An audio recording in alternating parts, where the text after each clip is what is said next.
రాష్ట్రానికి పెట్టుబడులు ఆకర్షించడమే లక్ష్యంగా సిఐతో కలిసి రాష్ట్ర ప్రభుత్వం భారీ ఎత్తున భాగస్వామ్య సదస్సును నిర్వహిస్తోంది.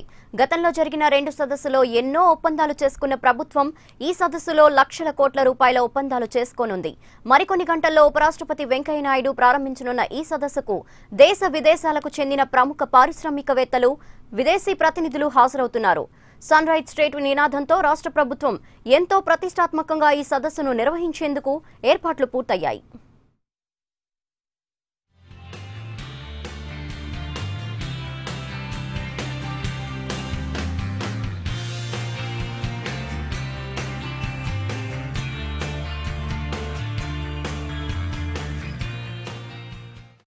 విభజన తర్వాత ఎన్నో ఇబ్బందులు ఎదుర్కొంటున్న ఆంధ్రప్రదేశ్లో పారిశ్రామిక అభివృద్ధికి భాగస్వామ్య సదస్సులు ఎంతగానో దోహదపడుతున్నాయి. ఈ సదస్సుల వల్ల లక్షల కోట్ల పెట్టుబడులతో పాటు యువతకు ఉపాధి అవకాశాలు లభిస్తున్నాయి. ఏక గవాక్ష విధానంలో పరిశ్రమలకు తక్షణమే అనుమతులు ఇవ్వడంలో ముందు ఉండటంతో వివిధ దేశాలకు చెందిన పారిశ్రామికవేత్తలు ఇక్కడ పరిశ్రమలు స్థాపించేందుకు కూడా ముందుకు వస్తున్నారు.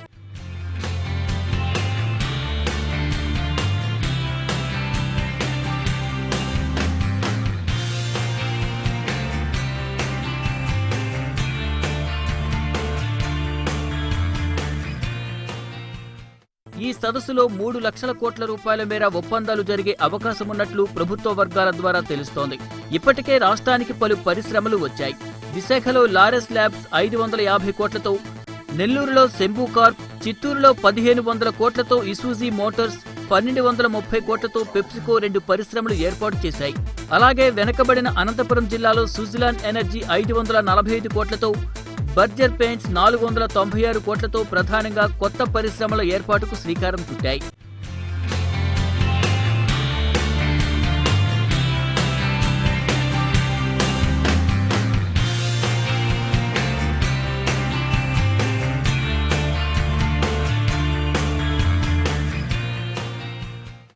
గత భాగస్వామ్య సదస్సులో అనుభవాలు దృష్టిలో పెట్టుకుని ఈ సదస్సుకి హాజరయ్యే పారిశ్రామికవేత్తలు సీరియస్ గా సంస్థలు స్థాపించడానికి ముందుకు వస్తేనే వారితో ఎంఓయూలు కుదుర్చుకుంటామని మంత్రి గంటా వెల్లడించారు. గతంలో జరిగిన సమ్మిట్లో ఏర్పాట్ల కంటే కూడా ఇంకా బెటర్గా, ఇంకా కంఫర్టబుల్గా, కన్వీనియంట్గా అన్ని ఏర్పాట్లు చేశారు. అలాగే ఇప్పుడే మెయిన్ హాలు చూడటం జరిగింది. బ్యాక్ డ్రాప్ కానీ లేకపోతే మిగతావన్నీ కూడా చాలా చక్కగా వచ్చింది. ఈసారి మనం ఏదైతే గతంలో 2016-17 2 సెషన్స్ కంటే కూడా ఈసారి ఈ సమ్మిట్ ఇంకా కొంచెం క్వాలిటేటివ్గా జరపాలని ఇప్పటికే మొత్తం స్క్రీనింగ్ ఎంఓయూలు కూడా చాలా స్క్రీనింగ్ చేయడం జరిగింది. ఎవరైతే రియల్గా సీరియస్ ప్లేయర్స్ ఉన్నారో వాళ్ళ ఎంఓయూస్ మాత్రమే ఈసారి మెయింటైన్ చేస్తూ ఉన్నారు. దాని డిపిఆర్ దగ్గర నుంచి వాళ్ళ సీరియస్నెస్, వాళ్ళ బ్యాక్గ్రౌండ్ ఇవన్నీ చూసుకొని క్వాలిటీ ఎంఓయూస్కే ప్రయారిటీ ఇవ్వాలని సీఎం గారు క్లియర్ కట్ డైరెక్షన్ ఇచ్చారు. ప్రతిష్టాత్మకంగా విశాఖలో 3వసారి నిర్వహించబోయే పార్ట్నర్షిప్ సమ్మిట్ కు సంబంధించి అన్ని ఏర్పాట్లు దాదాపు పూర్తి చేశామని జిల్లా జాయింట్ కలెక్టర్ శిరీష తెలిపారు. ప్రధాన వేదిక వద్ద 2000 మంది కూర్చునే విధంగా ఏర్పాట్లు చేశామని చెప్పారు. విశాఖపట్నంలో సిఐఏ సమిట్ ఇది 3rd టైం ఇక్కడ హోస్ట్ చేస్తున్నాము 2018లో. సో దీనికి సంబంధించి టోటల్గా ఇక్కడ ఏపీ యాజ్ యూజువల్ ఇంతకు ముందు ఎలాగైతే చేసామో ఇక్కడ ఏపీఐసి గ్రౌండ్స్ బీచ్ రోడ్ అనుకుని ఉన్న వెన్యూలోనే మనం మొత్తం కూడా ఇన్ఫ్రాస్ట్రక్చర్ అంతా మనం అరేంజ్ చేసుకోవడం జరిగింది. 5 హాల్స్ అరేంజ్ చేయడం జరిగింది. దాంట్లో ఫస్ట్ హాల్ ఇది మెయిన్ హాల్ అండి. ఎక్కడైతే మనం ఉన్నాం అది మెయిన్ హాల్. ఇది పూర్తిగా ఒక 2000 మందికి వరకు సరిపోయే కుర్చీలు వేయడం జరిగింది.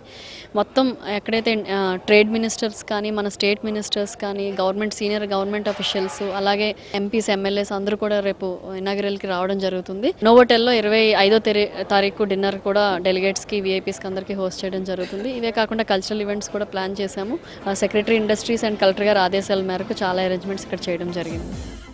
జపాన్, కొరియా దేశాల నుంచి ప్రత్యేకంగా పారిశ్రామిక బృందాలు సదస్సు కోసం వస్తున్నాయి.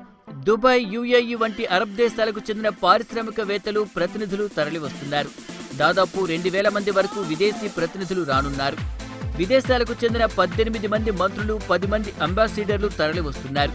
ఉపరాష్ట్రపతి వెంకయ్య నాయుడు కాసేపట్లో సదస్సును ప్రారంభించనున్నారు.